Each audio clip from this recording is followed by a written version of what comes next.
you are in the polls right now? What do you think's a reliable figure?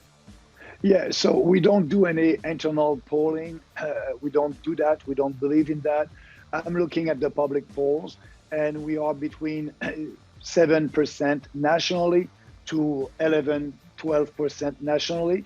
In some provinces, like in Ontario, we are around 8%. In Alberta, around 10%. So I believe that we can have maybe a strong 6 or 7% of the vote. And if we have that from 1.6 to 6 or 7%, that will be a big victory.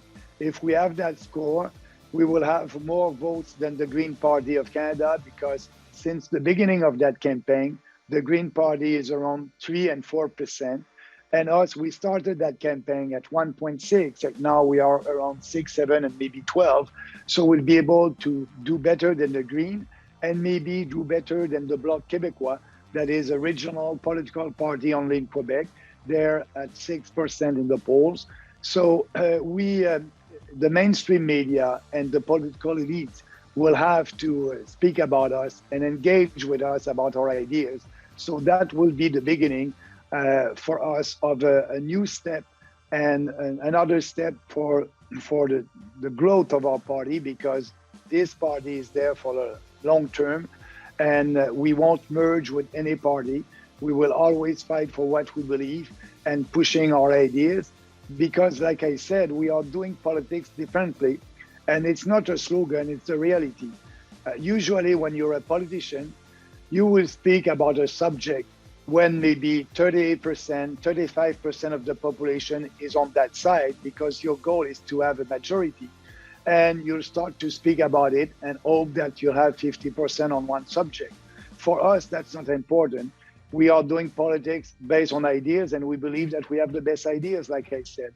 I'll give you an example, speaking about ending the supply management system in Canada. That's a cartel for poultry, dairy, and milk. These producers are fixing the price in Canada, cannot export, and that's why Canadians are paying twice the price for milk, poultry, and eggs in our country. We want to abolish that, and being sure that it will be a free market for these products. But when I'm speaking about that, the huge majority, 70% of the population, agree with that system. So what we need to do, we need to speak about it more often, and more people will be on our side. And that's the way we are doing politics. We don't Okay, so let me ask you about that. So, well, okay, I want to summarize some of the things you said, see if I've got this right. So your feeling is that that the Conservatives, in some sense, because they're doing politics by poll, are drifting into the center and the center left, and yes. And you are providing an alternative set of ideas, and you think that the provision of that set of ideas is important enough to Canadians, broadly speaking, that taking the risk of dividing the vote is a good short and long-term measure. These ideas need to be brought into the public forum, and it's risky. There's great risk in not doing it, and you also think that your party. And so then why is it as well that your party has decided that you're going to stick to your philosophical platform, let's say, rather than being led by polls? And do you really think you can avoid doing that in the long run? Our goal is not to be in power. That's not the end goal. Yes, I hope everybody will be elected, but our end goal is to speak about our ideas, and when they will become popular, and we know that an idea will become popular if you speak about it. So the more we speak about it, the more support we'll have, and the more candidates will be elected. So the conservative, they are only conservative in name right now. And what Erin O'Toole is doing by speaking like the leftists and using that narrative is not helping the real conservative cause.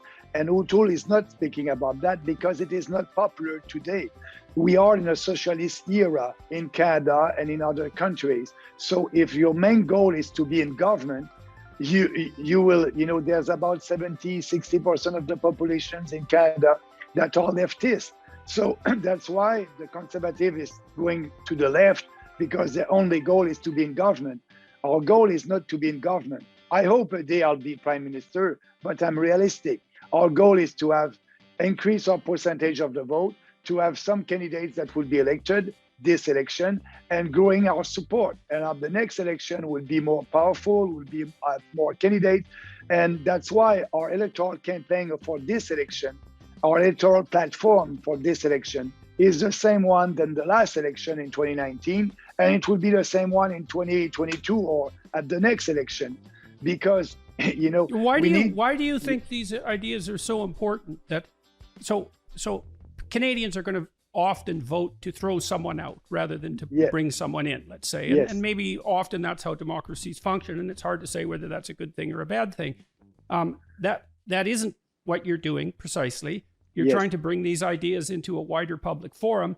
Why do you think that's so important? And why do you think that you have the background knowledge to make that decision? Like, right, because you formed a party, you're changing the political landscape in Canada. You're taking a big personal risk as well. This isn't an easy thing to do. So what is it that you're doing, that you're offering, that's so vital and important that all of that is worthwhile? And why should Canadians take that risk? What happens if you don't do this? But what happened, we'll be in that leftist era for longer than we thought. We have more and more draconian measures right now. I'm speaking about COVID-19. In Alberta, they will have a vaccine passport. In Quebec, we have a vaccine passport. In Ontario, we have a vaccine passport. Don't get me wrong. I'm not against that vaccine. Everybody must be free to choose if they want the vaccine or not with the right information. But right now we are imposing a vaccine passport. So we are dividing the society into two groups, the vaccinated people and the unvaccinated people. And some of them will have more rights than others. That's not what we want in a free society. Everybody must be equal before the law. And we know that everybody can spread the virus, the vaccinated people and the unvaccinated people. We know that if you took the vaccine, you'll have mild symptoms if you have COVID-19, and your chances of spreading the virus is a little bit minimum. But everybody can spread the virus. Look at what is happening right now in Israel. And there's a lot of people there that took the vaccine and they can spread the virus. So why I won't be able to go to a restaurant? Because I decided personally enough to take the vaccine. I'm 58 years old. And if I'm looking at the data and the statistic coming from our country, from Statistic Canada, I have 0.5% chances of dying if I have COVID. So my survival